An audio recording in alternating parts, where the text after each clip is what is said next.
সংসারের যে কোনো কাজ সেটা যদি দুজনের মধ্যে আন্ডারস্ট্যান্ডিং করে ভাগ করে করা যায় তাহলে কিন্তু সংসারটা অনেকটাই সুখের হয়। এখন যদি আমি ভাবি যে মানুষটা সারাদিন অক্লান্ত পরিশ্রম করছে, সে ডিউটি করে আসবে, তারপরে বাজার করতে যাবে, বাজার করে নিয়ে আসবে, তারপরে আমি রান্না বান্না করব, সেটা তো আমার নিজেরও দেখতে ভালো লাগবে না। আর এটা তো শুধু তার একার সংসার নয়, দুজনেরই সংসার।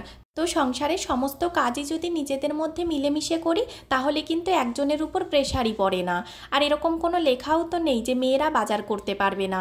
এখন কিন্তু সমস্ত কাজেই ছেলে মেয়ে দুজনেই সমানে তাল মিলিয়ে চলছে, তাহলে এই কাজটাতেই পিছিয়ে থাকবে কেন? আর দেখো যে পরিমাণে রোদ গরম পড়েছে, এইটুকু টাইম বেরিয়েই আমার অবস্থা খারাপ হয়ে গেছে, পুরো ঘেমে নিয়ে এক শেষ। আর এইটুকু টাইম বাইরে বেরিয়েই যদি আমার এই অবস্থা হয় তাহলে যারা বাইরে কাজ করছে তাদের কি অবস্থা হবে?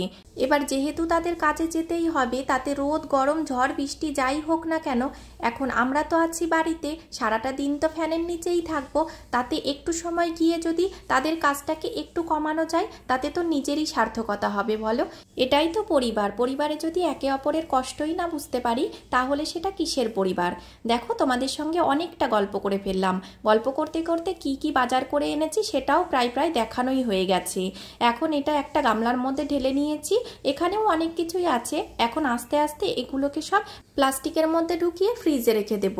আমি অনেক শাকসবজি একসঙ্গে আনলে এইভাবেই প্লাস্টিকের মধ্যে করে ফ্রিজে রেখে দিই, আর ডাইরেক্ট যদি ফ্রিজে রাখি তাহলে কিন্তু জিনিসগুলো একদম শুকিয়ে যায়। আর এইভাবে রাখলে অনেক দিন সুন্দর আর টাটকা থাকে।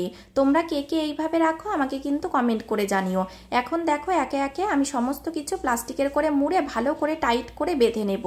এখন যে পরিমাণে রোদ গরম পড়েছে বাড়ি থেকে বেরোনোই দুষ্কর, ওই জন্য একটু বেশি করেই সবজি নিয়ে এসেছি। আর এই রোদ গরমে শাকসবজিটা খাওয়া খুবই ভালো। আর বাজার ছাড়া এখানে না শাকসবজি খুব একটা ভালো পাওয়া যায় না, ওই জন্য যেদিন বাজারে যাই সেই দিন বেশি করে শাকসবজিটা কিনে নিয়ে আসি। এই দেখো দুয়াটি ধনেপাতা এনেছি, ধনেপাতাটা তো এখন দেখাই যায় না, আর দেখা গেলেও সেই হাইব্রিড ধনেপাতা, যেটা খেতে একদমই ভালো হয় না। সকালবেলায় একটু কুড়েমি ছেড়ে যদি বাজারে যাওয়া যায় তাহলে কিন্তু শাকসবজিগুলো একদম তাজা তাজা পাওয়া যায়। যেমন দেখো এই ভেন্ডিগুলো কি দারুণ তাজা তাজা, দেখে আর লোভই সামলাতে পারলাম না।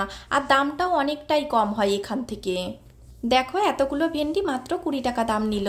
এখানে কিন্তু 600 গ্রাম ভেন্ডি আছে, অনেকটা সস্তায় পেয়েছি বলো? তোমাদের ওখানে কত করে দাম আমাকে কিন্তু কমেন্ট করে জানিও। আর কটা শশাও নিয়েছি, যা গরম পড়েছে এই গরমে দুপুরবেলায় একটু শশা খেতে বেশ ভালোই লাগে। এখন যে পরিমাণে রোদ গরম পড়েছে এই গরমে টক আর তেতো খাওয়াটা কিন্তু খুবই ভালো, ওই জন্য আমি কটা উচ্ছেও কিনে নিয়ে এসেছি। বেশি উচ্ছে এনে ঘরে রেখে দিলে নষ্ট হয়ে যাবে, ওই জন্য অল্প করেই এনেছি, তাতে আমাদের একবার হয়ে যাবে। আর লাস্টে পড়ে রয়েছে কটা লঙ্কা, তো লঙ্কাগুলো বেশ ভালো পেয়েছি, ওই জন্য 250 মতো নিয়ে এসেছি। আমরা কিন্তু লঙ্কা খুব একটা খাই না, অল্প পরিমাণেই খাই। আজ ঘুম থেকে উঠেই ভেবেছি যদি বাজারে যাই তাহলে অনেক রকমের শাক কিনে নিয়ে আসবো।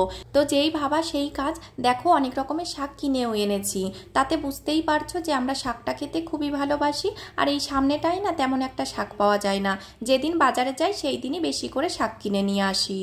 আমাদের মতো তোমরাও কি শাক খেতে ভালোবাসো? কমেন্ট করে জানিও কিন্তু অবশ্যই। আজকের ভিডিওটা তাহলে এখানেই শেষ করছি, দেখা হবে অন্য কোনো নতুন ভিডিও নিয়ে।